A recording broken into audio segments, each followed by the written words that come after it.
Obi-Wan Kenobi episode 6 is out now on Disney Plus. I know I'm a little late to my review of this. Basically, for an explanation here, every Wednesday I work at 3:30 p.m. and I can stay up late enough to watch at least one of the episodes that come out on Disney Plus on Wednesdays. So there's Miss Marvel and then Obi-Wan Kenobi, not anymore because this is the last episode, but yeah, I can only stay up late enough to watch one of them, and I cannot stay up late enough to watch both of them or watch one of them and do a review.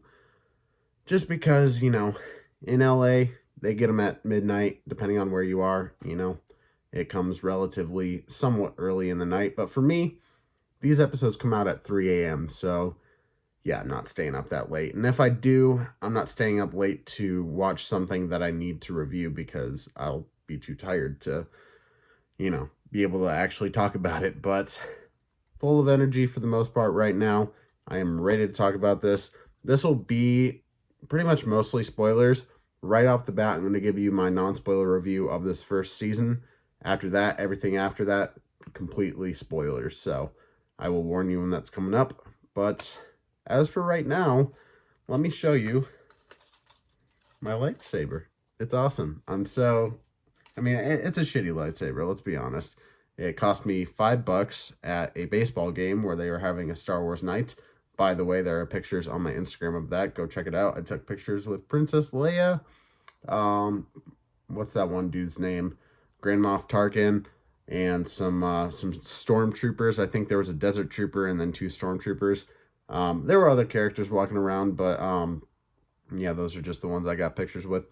And I bought this for $5, and it's made in China. It probably costed them like under $1 to make, but I love it, and it's surprisingly durable. I've definitely dueled quite a bit with this, but I will turn that off for now and put it off to the side so it doesn't distract me because it definitely has quite a bit. Season 1 review, non-spoilers. I don't love this show, but the last 2 episodes are fantastic. Everything leading up to these last 2 episodes was just kind of mediocre, maybe not mediocre, but just like, I don't know, not exactly what I wanted from this show. I don't necessarily know what I wanted from this show, but it's not what we got in those first 4 episodes. It seemed to move somewhat slowly. There was a huge cat and mouse game going on with a certain character in here that I will not mention, due to spoilers. But I don't know.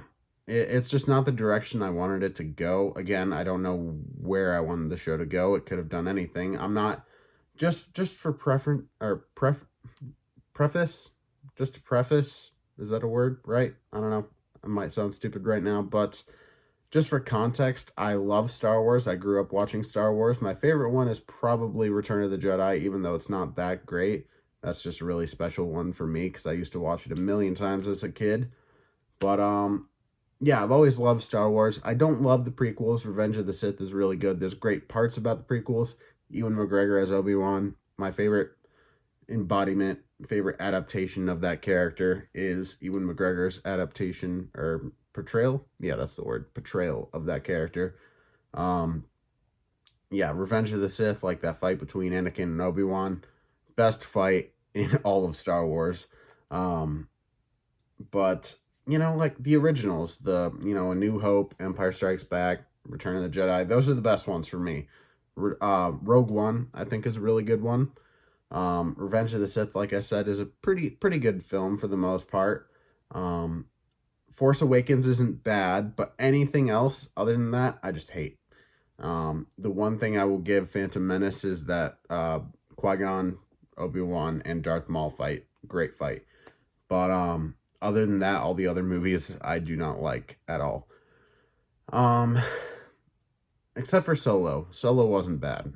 Solo I'd probably put with Force Awakens. They're not bad, but they're not the best of Star Wars, in my opinion at least.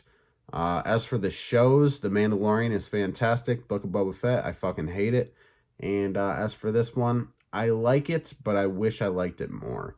Overall, my rating for this season, if they are making another season, I really hope they are, but they could easily stop the story here.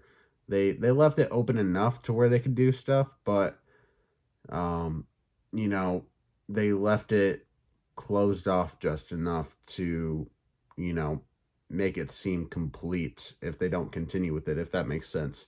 You can see how this would gap between A New Hope and, or not A New Hope, but between the series and A New Hope. You could see like how things could play out there, possibly. There are some questions I have, but I won't mention them here, obviously, in the spoiler or non-spoiler review. But I'm a little disappointed by the show, but the last two episodes were just so fucking good to the point where it honestly makes things better for me. So I think I'm going to give this show a 7.5 out of 10. This season at least. Like I said, those first 4 episodes, kind of weak. I loved seeing Ewan McGregor. I loved seeing certain things with certain characters.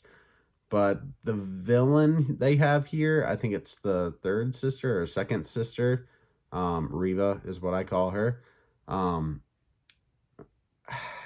At times I didn't love her as a villain, and then in other times I loved her as a villain, you know? Once you start to understand certain motives and backstories, that's when things really start to get juicy. And you don't really learn any of that until episode 5. So in that time, it's basically just a cat and mouse game between Obi-Wan, a specific character, and the Empire and these Inquisitors that we've seen in the Clone Wars and I think Rebels, but I haven't really watched much of those shows. I'm trying to think of anything else I can say without spoiling anything, to be honest, but Ewan McGregor as Obi-Wan is always great, and it's just as great in the show. At times, he felt a little out of character from how I remember him in the original, or not the original, but, in Phantom Menace, Attack of the Clones, Revenge of the Sith. Like, he was somewhat of a different person, but also the events that took place in Revenge of the Sith could easily, change him as a person as well. So it's understandable to see him doing a little more darker, maybe not darker things, but being a little more slightly manipulative, just a little, not like in a toxic way, but to the point where, well, kind of toxic for some characters, but to the point where he's just trying to save his own skin and also trying to like help the people that he's trying to help in the show. So, I don't know. For the most part, I really love this show. Basically, because of what the last 2 episodes did, it really blew me away. The last 2 episodes, seriously. Like, I won't lie to you. This last episode, I cried 3 times. Some of it was because there were emotional moments. Some of it was just because it felt really nostalgic for me. It was mostly the nostalgic part, but yeah, I just really love this last episode. The 5th episode is fantastic. And I was like, how are they going to top this? I was really worried for that final episode. But by the time that final episode came around and I watched it, like just in the beginning, well, the beginning was slightly slow, just a little bit, teensy little bit. But then once it started going, it did not stop. And I loved it. Every second of it. Oh my God. I'm still replaying moments in my head right now.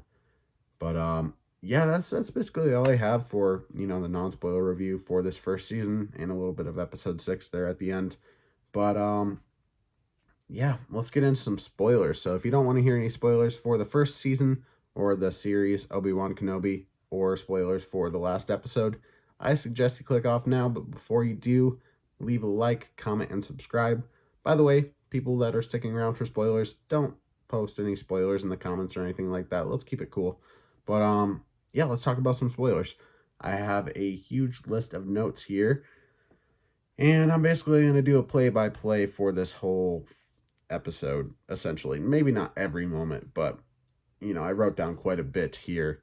There were definitely a lot of moments where I paused and rewinded a lot of stuff, so I think I got a lot of stuff in here. But, yeah, I'm going to talk about the last episode first, and then just kind of give spoilers, my spoiler review of season 1. But, yeah, let's start off with episode 6. In the beginning, we got Reva on Tatooine. She's looking for Owen. And the question I had here was, in that recording, in that hologram message from I believe it was, oh shoot, what's his, Bail Organa, Jimmy Smits, the man. Um, I don't think he ever mentioned Luke or the name Skywalker in that message. So, I mean, he did, yeah, he did end up, mentioning Owen and stuff like that and mentioned the boy, but they never specifically said who it is. So it confused me a little bit why she would just go to Tatooine and try to kill them. It would have felt a little more, it would have made sense a little more if she went there to like try to figure things out. Because like, imagine this moment. She finds out he's a Skywalker and, because of what Anakin did to her and the other younglings, um, she wants to kill the boy.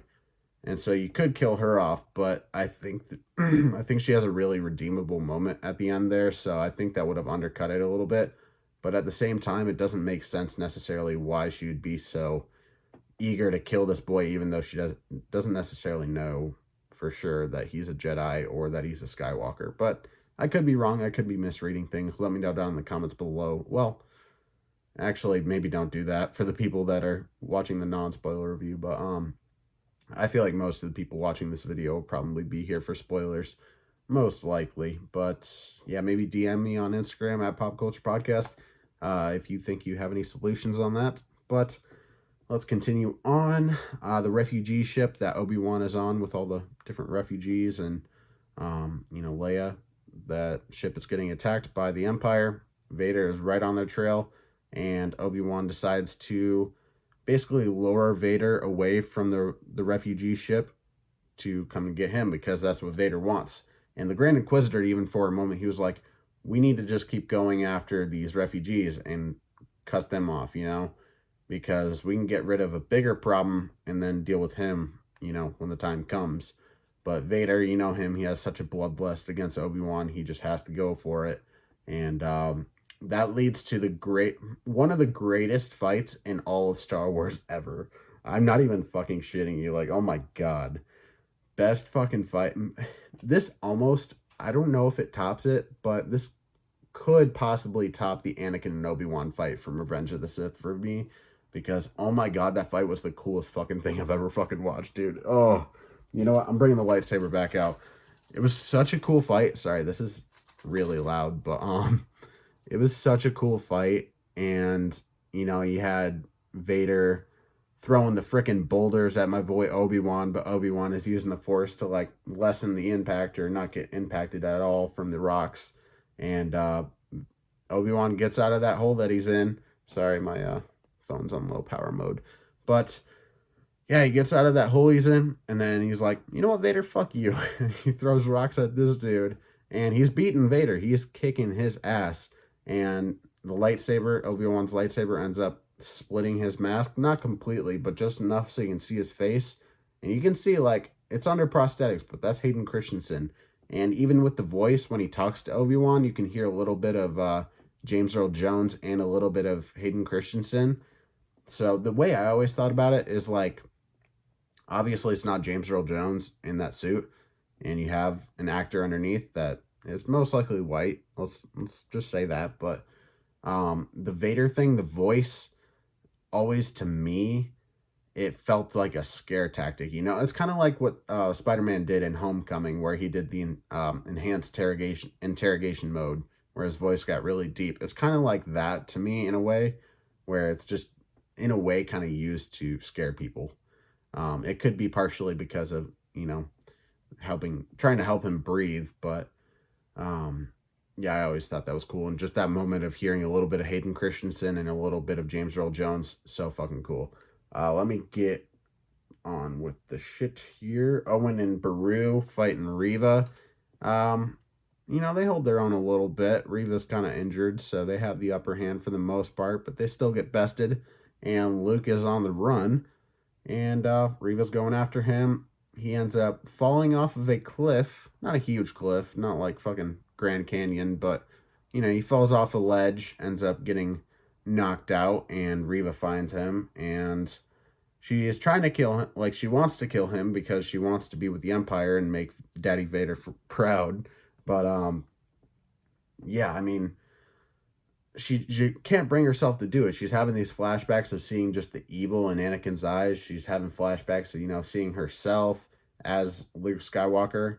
I'm pretty sure that was her. I'm 99.9% sure. Like, she was seeing the child version of herself. But, having flashbacks of her getting attacked by Anakin and both the other younglings getting attacked by Anakin. And she couldn't bring herself to do it. But yeah, let me see what else I have here. I already talked about most of the big stuff. Obi-Wan senses Luke is in trouble and fucking books it to Tatooine. I don't know where he landed or how he got to Owen and Beru so fast, but props to my dude. Reva ends up bringing Luke in her arms. He looks like he's dead, and the others probably think he's dead too, but, I knew that he wasn't dead, obviously. We all knew he wasn't fucking dead. I mean, the only people in this scene who thought he was dead was Owen, Beru, and Obi-Wan. Even Obi-Wan probably was like, no, I can sense with the Force that he's still alive. But, no, I think he thought he was dead too. But we all know he's not dead. By the way, one more thing I wanted to say about the Darth Vader and Obi-Wan fight. Even though I knew that none of the characters would die, the stakes still felt like huge, I was still like on the edge of my seat, holding my breath, being like, oh my god, Obi-Wan, oh my god, Darth Vader, oh my god, Anakin, oh my god, Luke, oh my god, Owen, oh my god, Beru. Like, we know all these characters aren't going to die because, like, they go on to be in other movies and, exist in the future, but it still felt, really intense. So props to the showrunners and the filmmakers and all that kind of stuff for keeping me on the edge of my seats. But yeah, Luke isn't dead, so that's great. Obi-Wan has a heart-to-heart with Reva, which is the first moment to make me cry in this episode. First moment to make me cry was just like, you're free. You can be whoever you want to be. You can do whatever you want to do, and like just seeing her face and like almost seeing the relief on her face, like, oh my god. And is it possible that she might try to train to be a Jedi now? Who knows? If we'll get a second season, maybe we'll find out. Let me see here. We see Vader talking to Palpatine through a hologram. That was cool. Leia is back on Alderaan, and Obi-Wan comes to visit her, brings back her Lola droid because the Lola droid was with him when he went to Tatooine. And they had a little conversation about it in the beginning of the episode. And then he starts talking to her like, I said I didn't know your mom and dad, but, he's listing all these good qualities about Padme and Anakin, like Anakin, fearless and strong, and Padme, like, I forget exactly what he said, but yeah, I mean, that moment made me emotional, but that wasn't what made me cry in this scene. What made me cry was when Ewan McGregor said, "May the Force be with you." Oh my God. Oh, such a great moment there. Speaking of things that he said the fucking line. Like, if you're watching this and you didn't watch the episode and you don't care about spoilers, he said the fucking line, the hello there. Oh my god. It's when he met Luke and he's just walking up to him, he takes a pause and he's like, hello there. And I was like, oh my god, I had to rewind it like 3 times. It was great. Let me see here. And the last moment that made me cry, I'll get to in a second here. But Obi-Wan doesn't seem to be staying in the house that we see him in, or more of a hut, I guess. I don't know. More of a cave, I guess. But he's not staying in that cave that we see him in A New Hope. So that leads me to believe that he's going on some sort of adventure to do some sort of other thing. Maybe find other Jedi. Maybe Mace Windu is still alive or some shit. I don't know. But yeah, I know there's things that happen in like Rebels and Clone Wars that mainly Rebels, because Clone Wars is all like, before Revenge of the Sith, but Rebels is somewhat around this time. There's Obi-Wan moments in that, especially with Darth Maul, but I haven't watched enough of that. I don't know if I'm planning on watching any of it. I feel like I need to watch Clone Wars first before Rebels, but I really can't get into Clone Wars. I've tried so many times. But yeah, he's just headed off, doing whatever he might be doing, and I think there could possibly be another season. Ewan McGregor and Hayden Christensen want it, so I think it could happen. I mean, hopefully. I would love that. But the last scene of this show this first season, at least, if we do get another season, is we see a blue figure, a blue glowing figure, just off in the distance as Obi-Wan approaches, and he says, Master Qui-Gon, and the Force Ghost turns around, and it was fucking Liam Neeson as Qui-Gon Jinn, and he's like, it's about time you showed up, and he's like, I thought you would never show up, and he's like, well, we have a long way to go, so, and then they just head off into the unknown, and oh my god, that made me cry. As a Star Wars fan, just like seeing that shit and feeling nostalgic about it, oh my god. And then just having the Darth Maul, Obi-Wan, and Qui-Gon fight be one of my favorite fights from all of Star Wars. It was so great. It was so great. Sorry, my voice is starting to hurt, so I'm like feeling a little raspy. But that's all I have to say about episode 6. Like that's the whole episode, essentially. Yeah. What a great episode. What a great last 2 episodes. It's just those first 4 episodes I'm not quite sure about, you know? I might have to go back and watch it at some point when I have the time to feel how it all, you know, comes together, you know? But for the most part, it felt a little lost up until that 5th episode. So having only the last 2 episodes be absolute bangers and the other ones being not great, I mean, 7.5 is still good because those last 2 episodes did so much for me. And this show made me cry, so it gets extra points for that. But yeah, the first season overall, I mean, the whole Leia thing, I think they spent a little too much time on it. I feel like that could have been like at least a 2-episode thing that they could have wrapped up there. But the way it entangles itself with everything else just makes the ending that much more perfect, you know? It makes it make sense why the first 4 episodes are the way they are because, you know, the last 2 episodes need to be what they are. I don't love it, but I don't hate it either. So it's definitely better than Book of Boba Fett. Fuck that show. Oh my god. Ugh. If you guys want to hear my beef about Boba Fett, Book of Boba Fett, I love Boba Fett as a character, but the Book of Boba Fett, comment down below. Tell me if you want me to make a video about that. Seems like they might get another season, but who knows? Yeah, I'm getting kind of tired now, but I still need to go watch Miss Marvel and record my review for that. So that is all I have to say about Season 1 of Obi-Wan Kenobi and the 6th episode. I hope you guys enjoyed this video. Leave a like on the video. Comments. Try not to comment any spoilers there. If you want to talk to me about spoilers, hit me up on Instagram at Pop Culture Podcast. DM me there. And subscribe, please. I would very much appreciate it. That is all I got for you. May the Force be with you. I will see you in the next one.